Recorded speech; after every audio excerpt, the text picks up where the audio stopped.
Guys, dahil mainit na yung panahon, nauuso na naman yung mga saging kunyelo. Kaya gagawa tayo. Meron kami ditong saging, malapit ng mabulok. Kaya lalahatin ko na to. Mamatamisan natin to guys. Hiwain muna natin. Hiwain ko lang sa gitna kasi masyadong malaki. Lalo na kung ipang business nyo to, pwede nyo tong hatiin sa apat para mas marami kayong magawa. Tapos, hiwain natin ng maninipis. Ayan, ganyan lang guys. Ayan. Tignan nyo, ang dami na din Pwede na tayo magtinda ng saging kunyelo nito. Lulutuin ko na tong lahat. Ayan medyo madami to. 1 kilo ata to guys. Pero lulutuin ko na to kasi medyo matagal magluto nito para sulit. Ayan, ganyan yung itsura niya guys Pero powder lang to pag pinigaan nyo. Ayan Ayan, powder lang siya. Pag kumukulo na yung tubig, as in kulong-kulo na siya, tsaka natin ilagay yung pearl. Hiwalay na siya, pero magkakadikit-dikit yan, kaya haluin natin, dahan-dahan. Dahan-dahan lang guys Tapos ang pagluto ng pearl, dapat halo lang kayo ng halo, as in huwag niyong titigilan at lulutuin natin to ng 40 minutes. Mag-timer kayo guys Makalipas ang 40 minutes, ganito na yung itsura niya Ayan, medyo malambot na yung pearl niyan at malapot na yung tubig. Pagka ganyan, pwede nyo na yan patayin. Nakapatay na yung kalan ko dito guys, pero wag muna natin itong hahanguin. Hayaan lang natin ito maluto pa ng husto para mas maging malambot itong pearl. I-rest natin to dito ng mga 20 minutes. Yan, para saktong 1 oras. And check natin, after 20 minutes ulit. Ayan guys, ganito na yung itsura niya. Mas malambot na yung pearl. Ayan wala na siya yung puti-puti sa gitna. Malambot na yan, pero hindi naman yung ganong kalambot. Meron pa rin siyang kunat. Yun kasi yung masarap sa pearl, yung makunat-kunat ba. Pagka ganito na, pwede na natin tong banlawan. Ayan, babanlawan natin to guys ng 3 beses para matanggal itong malalagkit na to.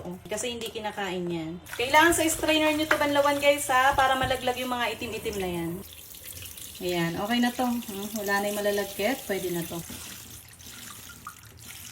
Sa pagmiminatamis naman ng saging, kailangan natin doon ng 2 cups ng water. Para to guys sa isang piling na saging Tapos 2 cups din ng sugar. Pwede yung mas mapula pa dito na asukal. Binuksan ko na yung kalan para matunaw itong asukal, para mag-caramelize na siya. Pag medyo malapot na ng ganito at kumukulo na, maglagay naman tayo ng vanilla extract. Lalagay lang ako ng 1 tablespoon, tsaka maglalagay ako nitong yellow food color. Konti lang naman guys, para buhay na buhay yung kulay ng saging. Ayan, tapos pwede na din natin ditong ilagay yung saging. Napakabango. Haluin lang natin guys ang dahan-dahan para hindi masira yung saging. Palapot na siya ng palapot. Tapos napakabango ng vanilla extra, kaya huwag nyo kakalimutan yun. Pag gusto nyo naman ng medyo madilaw pa dito, dagdag lang kayo ng konting food color. Ayan tingnan nyo, malapot na siya. Matagal na itong masira kasi minatamis na natin. Siguro aabot to ng mga 2 weeks. Kaya pwede na tayo magdagdag sa mga paninda natin itong banana kunyelo, mais kunyelo, kayo na ang bahala.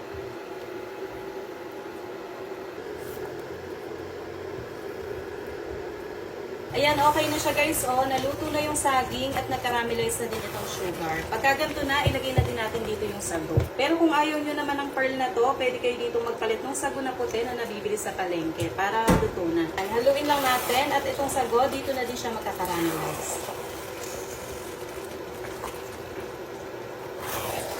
Pero kung ipang bebenta nyo naman to, mas maganda na hiwalay na pagka-caramelize yung sago tsaka yung saging. Pero kasi kami, pang dito lang naman to sa bahay, kaya pinagsama ko na para isang lutuan na lang din. Pakuluin lang natin to guys at pwede na natin itong patayin. Ayan, okay na yan. Papalamigin lang muna natin to guys bago natin to lagyan ng gatas sa mga baso.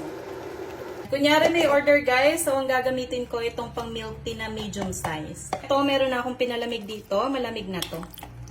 Ayan lagay lang natin sa mga baso. 2 kutsara. Ayan, ito yung itsura niya guys Tingnan nyo naman, ito palang napakasarap na.